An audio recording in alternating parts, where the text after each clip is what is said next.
Hello guys, welcome to techy Yasir YouTube channel. And guys finally इतना wait कराने के बाद मोटोरोला ने अपना मोटो H20 स्मार्टफोन जो है इंडियन मार्केट्स में लॉन्च कर दिया है। प्राइस पॉइंट निकल के आ चुके हैं, स्पेक्स निकल के आ चुके हैं, सारी चीजों के बारे में बताने वाला हूं। एंड ये स्मार्टफोन में आपको 5 कमियां देखने को मिलती है, तो वो क्या कमियों के साथ में वो प्राइस पॉइंट पर आपको स्मार्टफोन देखना चाहिए नहीं देखना चाहिए, सारी चीजों के बारे में बताने वाला हूं। तो कर देना वीडियो को लाइक, वीडियो का लाइक का टारगेट रखता हूं 3000 लाइक्स का। आई होप क्या पर आप कर दोगे। सो गाइस चलिए वीडियो स्टार्ट करते हैं।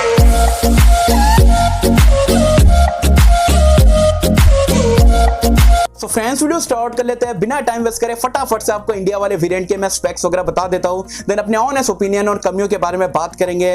बिल्ड और डिजाइन की अगर हम बात करें तो बैक में आपको जो है ग्लॉसी टाइप का बैक पैनल देखने को मिलता है। पॉलीकार्बोनेट बैक है, लेकिन जो इसकी फ्रेम है वो आपको एल्यूमिनियम की देखने को मिलती है। स्मार्टफोन काफी स्लिम है, 6.9 mm की थिकनेस के साथ में आपको देखने को मिलता है। एंड काफी लाइट वेट स्मार्टफोन है, तो लुक्स के मामले में स्मार्टफोन काफी जबरदस्त है, लेकिन बैक में अगर ग्लास होता तो और भी बढ़िया यहाँ पर हो सकता था। डिस्प्ले की अगर हम बात करें तो यहाँ पर आपको 6.7 इंच का एक एमोलेड डिस्प्ले मिलता है फुल एचडी प्लस रेजोल्यूशन के साथ में। लेकिन कमाल का फीचर ये है कि यहाँ पर आपको 144 हर्ट्ज का रिफ्रेश रेट वाला डिस्प्ले मिल जाता है। गोरिल्ला ग्लास 3 की प्रोडक्शन भी यहाँ पर आपको देखने को मिलती है। रैम एंड रोम की अगर हम बात करें, इंडिया में सिर्फ एक ही वेरिएंट में आपको देखने को मिलता है। 8GB की रैम है, 128GB की स्टोरेज है, SD कार्ड स्लॉट नहीं है, लेकिन यहाँ पर आपको UFS 3.1 का स्टोरेज टाइप एंड LPDDR4X वाला रैम टाइप भी देखने को मिल जाता है। परफॉर्मेंस की अगर हम बात करें तो यहाँ पर आपको स्नैपड्रैगन का latest premium mid range category का चिपसेट मिलता है, स्नैपड्रैगन का 778G वाला, जो कि 6nm टेक्नोलॉजी पे बेस्ड है। एंटूटू स्कोर की अगर हम बात करें 5,40,000 के आसपास आपको देखने को मिलता है। तगड़ा चिपसेट है। एंड उसके ऊपर आप बोल सकते हो मोटोरोला ने काफी बढ़िया लेयरिंग करी है, क्योंकि यहाँ पर आपको 11 5G के बैंड्स देखने को मिल जाते हैं, जो कि काफी बढ़िया बात है। अदर ब्रांड को भी मेरे हिसाब से मोटोरोला से यहाँ पर ये चीज सीखना चाहिए। कैमरास की अगर हम बात करें तो यहाँ पर कैमरा सेटअप काफी इंप्रेसिव है। बैक में यहाँ पर आपको ट्रिपल लेयर कैमरे का सेटअप मिल जाता है। जो प्राइमरी सेंसर है वो आपको 108 मेगापिक्सल का मिल जाता है। जो दूसरा कैमरा है वो आपको 16 मेगापिक्सल का अल्ट्रा वाइड एंगल कैमरा मिल जाता है। जो तीसरा कैमरा है वो आपको 8 मेगापिक्सल का टेलीफोटो लेंस मिल जाता है। जो प्राइमरी शूटर है उससे आप 4K 30 FPS तक के मैक्स वीडियो रिकॉर्डिंग यहां पर कर पाओगे। सेल्फी कैमरा यहां पर आपको 32 मेगापिक्सल का देखने को मिलता है। ऑन पेपर जबरदस्त लग रहा है, रियलिटी में कैसा है वो तो आने के बाद यहां पर पता चलेगा। एंड्रॉइड वर्जन एंड UI की अगर हम बात करें तो आउट ऑफ द बॉक्स आपको एंड्रॉइड 11 देखने को मिल जाता है। क्लोज टू स्टॉक लाइक आपको एक्सपीरियंस मिल जाता है। मोटोरोला के कुछ फीचर्स है, बाकी ब्लोट फ्री एक्सपीरियंस यहां पर आपको मिलेगा। एड्स वगैरह बिल्कुल भी आपको देखने को नहीं मिलेगा।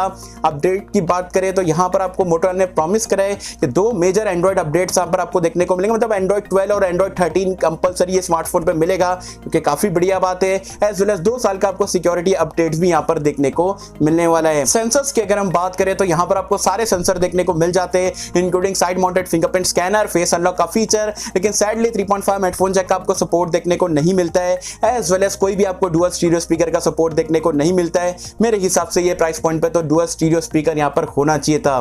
बैटरी लाइफ की अगर हम बात करें तो यहां पर आपको 4000 mAh की बैटरी मिल जाती है टाइप सी पोर्ट के साथ में, एंड 30 वॉट का टर्बो चार्जर आपको बॉक्स में देखने को मिल जाता है। तो ये पूरे कंप्लीट स्पेसिफिकेशन आपको यहां पर मोटोरोला के आप बोल सकते हो मोटो H20 के इंडिया वाले वेरिएंट में देखने को मिलते हैं। अब बात करते हैं प्राइस पॉइंट के बारे में। 8128 वाला वेरिएंट है, एक ही वेरिएंट है, 30,000 रुपए का यहां पर लॉन्च करा गया है 30,000 रुपीज की प्राइस पॉइंट पे। तो क्या 30,000 रुपीज में लेने लायक है? नहीं है, क्योंकि मार्केट में 30,000 रुपीज का रेट में मतलब काफी धमाकेदार स्मार्टफोन आपको देखने को मिलते हैं। तो पहले तो प्रोस की बात कर ले तो प्रोस यहां पर मोटोरोला के मुझे ये अच्छे लगे कि 144 हर्ट्ज का डिस्प्ले आपको देखने को मिलता है। लुक्स के मामले में ये स्मार्टफोन काफी जबरदस्त है। कैमरा सेटअप में 2-2 मेगापिक्सल का कोई नॉनसेंस यहां पर आपको देखने को नहीं मिलता है, जो कि अगेन काफी बढ़िया बात है। स्टॉक एंड्रॉइड का आपको सपोर्ट देखने को मिलता है, 2 साल का मेजर एंड्रॉइड अपडेट्स मिलेगा। ये सारी चीज अपनी जगह पे ठीक है। कमियों के बारे में बात करें, क्योंकि प्रोस जितना जानना जरूरी है कमियां भी जानना उतना ही जरूरी है। कमियों के बारे में बात करें तो बैक मेरे हिसाब से यहाँ पर 30,000 रुपीज का अगर प्राइस पॉइंट रखना था, ग्लास यहाँ पर रह सकता था। SD कार्ड स्लॉट या एटलीस्ट हाइब्रिड सिम स्लॉट यहाँ पर मोटोरोला यहाँ पर दे सकते थे। एज वेल एज तीसरी कमी की अगर हम बात करें तो सिर्फ 4000 mAh की आपको बैटरी मिल जाती है, वो भी 144 हर्ट्ज अगर आप चलाओगे तो 4000 mAh कितनी जल्दी यहाँ पर खत्म हो जाएगी, ये चीज का आपको ध्यान देना पड़ेगा। एज वेल एज फोर्थ कमी की अगर हम बात करें तो यहाँ पर आपको कोई भी 3.5 हेडफोन जैक का सपोर्ट नहीं मिल जाता है। 5वीं कमी की अगर हम बात करें तो यहाँ पर डुअल स्टीरियो स्पीकर का सपोर्ट यार, मतलब 10-12 हजार रुपए की रेंज में अदर ब्रांड्स प्रोवाइड करा रहे। 30,000 रुपीज के फ्लैगशिप किलर स्मार्टफोन में डुअल स्टीरियो स्पीकर यहाँ पर मोटोरोला ने क्यों नहीं प्रोवाइड करा, मेरी समझ के बाहर है। एज वेल एज 30,000 रुपीज वाले, मतलब एटलीस्ट चलो फ्यूजन में तो आपने साइड माउंटेड दे दिया वो ठीक है, लेकिन 30,000 रुपीज की रेट में भी आप साइड माउंटेड फिंगरप्रिंट स्कैनर दे रहे हो, ये मेरी समझ के बाहर है। At least in display fingerprint scanner यहाँ पर होना चाहिए था। तो अच्छा स्मार्टफोन भी है, लेकिन 5 से 6 कमियां भी आपको देखने को मिलती है। अब ये डिसाइड आपको करना है। मैं मेरी ऑनेस्ट ओपिनियन की बात करूं तो फोन ओवरऑल मुझे यहाँ पर काफी सही लगा। 778GB अच्छी तरीके से परफॉर्म कर जाएगा। 11 5G बैंड्स यहाँ पर आपको देखने को मिल रहे हैं, लेकिन 30,000 रुपीज मेरे हिसाब से प्राइस पॉइंट नहीं होना चाहिए थे। मैक्स टू मैक्स 26,000 रुपए की रेंज में अगर ये स्मार्टफोन लॉन्च होता, लिटरली आग लगा सकता था। लेकिन फॉर 30,000 रुपीज इतने सारे कॉम्प्रोमाइज के साथ में, मतलब आपको बाकी के ब्रांड कंपटीशन देखो क्या क्या है। नोट 2 है, पोको F3 GT है, आपका Realme X1 Max काफी चीप में देखने को मिल जाता है, एंड आपका iQ7 जैसे स्मार्टफोन यहाँ पर देखने को मिल रहा है स्नैपड्रैगन 870 के साथ में।